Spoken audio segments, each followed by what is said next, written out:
Əziz dostlar, bugün mən kokosun sındırılmasını, yağının və südünün çıxarmasını sizə göstərəcəm. Bu mənə 1-2 gün sonra hazırlayacağım torta lazımdır.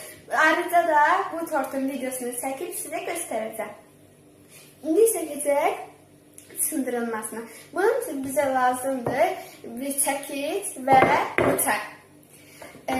Görürsünüz ki, burada 3 ədəd gözü var. Bunun biri yumuşaqdır. Yumuşaq olan gözünü bıçaqla deşib suyunu çıxardırır. Sonra üst qabığını çəkiclə vurub sındırırıq. Kokosun gözünün deşilməsi üçün biraz kömək alacağım. Çünki bu biraz çətin işdir.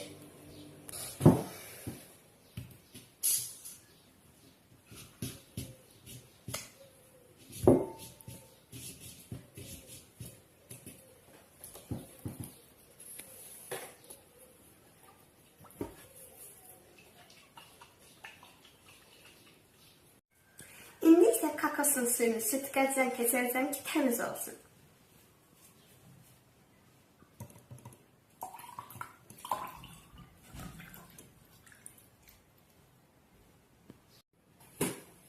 İndi isə başlayaq kokosun üst qabığını sındırmağa.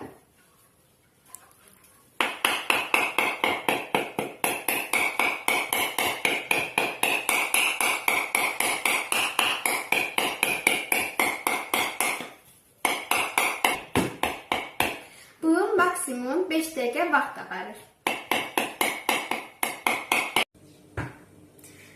Kokosun meyvəsi bu formadadır. İndi isə başlayaq bunun qabığını soymağa.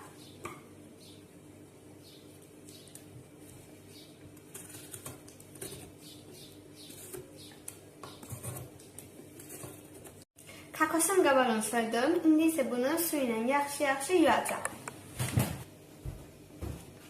Meyvəmiz hazırdır. İndi isə dostlar, təmizlənmiş kokosu belə hissələrə bölüb, kiçik doğrayıb blenderdə xırdalayacağıq.